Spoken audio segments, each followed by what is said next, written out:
小菜包完整做法，今天教你做小菜包，不用揉面也能成功。沙葛萝卜肉馅好清爽，真的超简单的做法，新手也能零失败。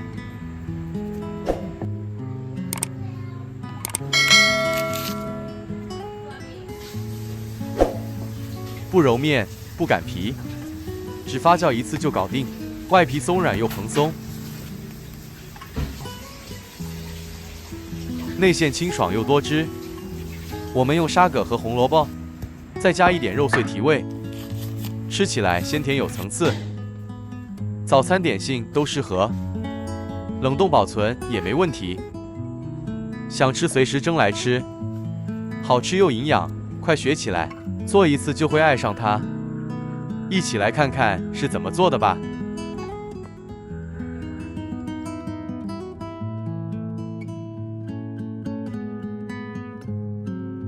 我们先来做馅料，先准备沙葛，差不多350克左右。把外皮削干净之后，切成一半，用刨丝器刨成细丝，这口感会比较清脆。接着准备红萝卜，半条就已经足够了，皮削干净后也刨成细丝。准备半粒蒜头，切成蒜米。先把锅子烧热一点，加点油，准备炒料。倒入蒜米炒香鲜，炒到香味飘出来。接着放入肉碎，把肉炒到变色，炒到不再是粉红色，颜色变白就可以。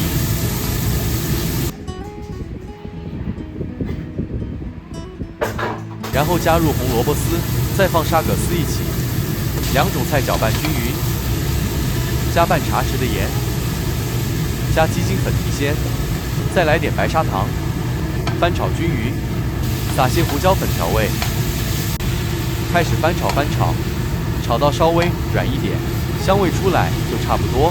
最后勾芡一下下，加入玉米粉水搅拌，让馅料稍微变稠。这样等下比较好包，不会太水，会漏汁。翻炒到酱汁被收干就可以了。馅料炒好后，先放凉，太热容易烫坏面皮。放凉后再开始包最好，没时间包可先冷藏，装入盒子放冰箱保存，要包时再拿出来使用。我们来做包皮，500克的面粉倒入大盆子里。接着加干酵母1包，约5克，再加入1汤匙白糖，搅拌均匀，加1汤匙食油进去。现在倒入温水喽，大约400毫升左右，用筷子开始搅一搅，搅到变成面糊状。湿湿黏黏是正常的，不用揉，真的不用。把盆子盖上盖子，或盖保鲜膜也可以。室温发酵约1到2小时，发到原来2倍大即可。发酵完成后揭开盖子，加入130克干面粉，先搅拌让粉充分吸收，黏黏的状态是正常的，可戴上手套轻轻翻拌整一整，慢慢就开始成团了。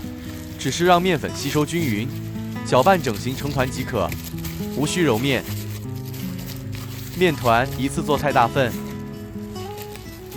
可将大面团分成2份，然后揉成长条，将面团分割成小剂子，每个大约60克。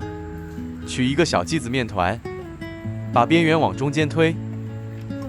一边推一边转动，收口自然就往下走，这样能让表面更光滑。接着用手搓成圆球，像搓汤圆那样轻轻搓，表面圆润不沾手就好。搓好的面团盖上保湿，准备开始包包子啦。记得从先搓好的开始，因为它已经醒了一会，太晚包容易干或变大。顺着顺序一个个来包，将准备好的馅料从冰箱取出。我们用传统木模具，里面撒些粉，模具网上都能买得到，也可以直接手包没问题。取一个剂子，先压扁，压扁的面团要够大，比模具略大一些就行，这样包好才塞得进去。中间放入适量菜馅，不要放太满，会难收口。双手往中间慢慢合拢，像包饺子那样捏紧边缘，收口捏紧，避免蒸时露馅。捏好后收口朝下放置，这样一个漂亮的包子就做好了。然后把它放在包纸上，这样蒸的时候不粘底，也方便取出和摆盘。没有包纸也可用油纸或电蒸笼布也可以。接下来重复刚才的步骤，再来示范一次包法。模具里撒些粉，压扁面团放入模具中，记得四周都压紧一点，这样花纹才会清楚漂亮。放入菜馅，把它包起来，收口捏紧，压紧花纹才不会模糊。脱模时轻轻倒扣即可，然后放在包纸上。这里大概可以做13到14粒，记得按顺序排好包子，先包好的先摆进去，这样醒发时间才均匀。包好的放入蒸笼中，之间要留点间距哦。盖上盖子，静置发酵，室温醒发大约30分钟。等包子明显变胖变蓬，摸起来轻轻软软就好。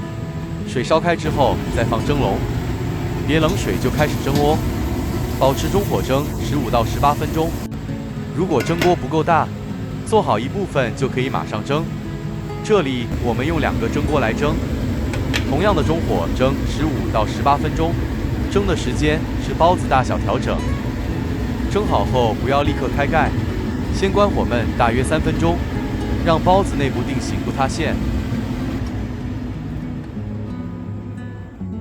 最后再打开蒸锅盖，这样蒸出的包子不回缩。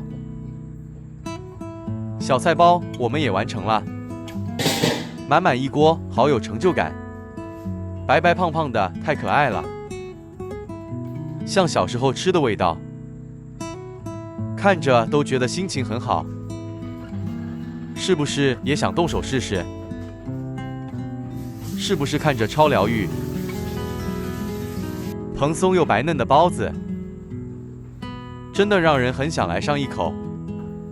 重点是步骤不复杂，也不用揉面，不用擀皮，连厨艺新手都能上手，只发一次酵就搞定，节省时间又不失手，真的非常推荐试试看。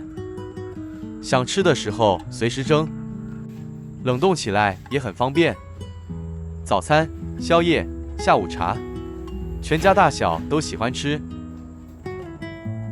如果你也有在学做包子，欢迎留言一起交流经验，有问题也可以问我哦。一口咬下，满满菜香，沙葛脆脆的超加分，红萝卜甜甜的刚刚好，还有一点点肉香提味，口感层次超丰富。喜欢这个食谱的话，别忘了点个赞支持一下，也欢迎订阅我的频道，之后会分享更多食谱，一起轻松做出家常美味。感谢收看这次影片，我们下次见，拜拜。